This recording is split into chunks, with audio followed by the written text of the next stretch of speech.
आज या ठिकाणी जुन्नर तालुक्यातील बिबट्याच्या झालेल्या हल्ल्याच्या निमित्तानं उपोषणाला बसलेले आपल्या जुन्नर तालुक्याचे माजी आमदार आपला माणूस शरददादा सोनवणे उपस्थित स्टेजवर या ठिकाणी पाठिंबा देण्यास आलेले सर्व ग्रामस्थ मंडळी, शेतकरी बंधू आणि भगिनींनो, गेले काही दिवसापासून पाहतोय आपण का बिबट्यांचे हल्ले फार मोठ्या प्रमाणामध्ये या ठिकाणी वाढलेले आहेत. मोठ्या प्रमाणामध्ये आता नागरिकांच्या मनामध्ये भीती निर्माण झालेली आहे.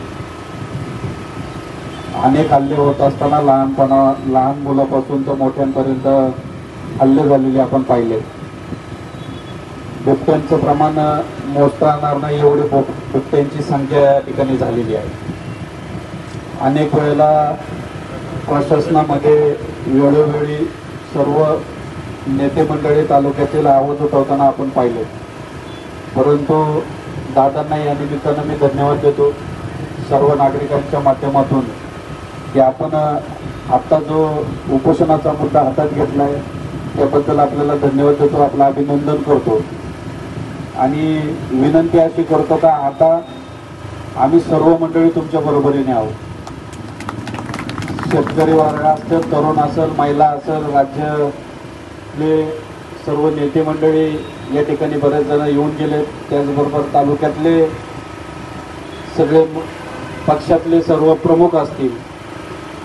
आता हा विषय तडीस नेणं गरजेचं आहे, कारण जर आपण पाहिलं तर बिबट्याच्या हल्ल्यामध्ये प्रशासन ज्या पद्धतीने आपल्याला मदत करायला पाहिजे त्या पद्धतीची मदत आपल्याला पोहोचत नाही आहे.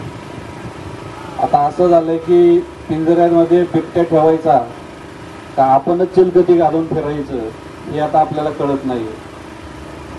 लाईटची समस्या जर आपण बघितलं, इथं बसल्या बसल्या 4 वेळेला लाईट गेली आणि आली. 3 फेज लाईट दिवसभर आपल्याला मिळणं गरजेचं आहे. स्ट्रीट लाईटची व्यवस्था गावातल्या प्रत्येक घरापर्यंत शासनाने करणं गरजेचं आहे. आणि हे सगळं करत असताना प्रशासन हलगर्जीप्रमाणे पद्धतीनं आपल्या काही शेतकऱ्यांवर गुन्हे दाखल करत आहे.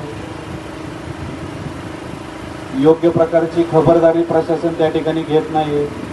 अनेक ठिकाणी अनेक वेळेला बिबट्याचे छोटे मोठे हल्ले झाले किंवा बघण्यात आला, शेळ्या मेंढ्यांवर झाले, कुत्र्यांवर झाले, त्यावेळेला त्या ठिकाणच्या नागरिकांनी जर वनविभागाला कळवलं तरी सुद्धा 3-3, 4-4 दिवस त्या ठिकाणी खबरदारी घेऊन पिंजरे लावत नाही किंवा त्या ठिकाणी कर्मचारी सुद्धा फिरकत नाही आणि 5व्या दिवशी तो साहजिक बिबट्या माणसांवर हल्ला करतो.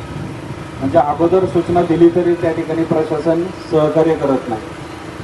असे मोठ्या प्रमाणावरती हल्ले या ठिकाणी पाहायला आपल्याला मिळत आहेत. उद्याच्या काळामध्ये अनेक हल्ले या निमित्ताने या ठिकाणी होत राहतील आणि म्हणून आजच त्यावर काहीतरी पायबंद घातला गेला पाहिजे. म्हणून शरददादांनी जे काही आंदोलन छेडले, उपोषणाला बसले, त्या निमित्तानं आम्ही सर्व मंडळी त्यांच्या बरोबरीने या ठिकाणी आहे एवढंच या ठिकाणी सांगतो.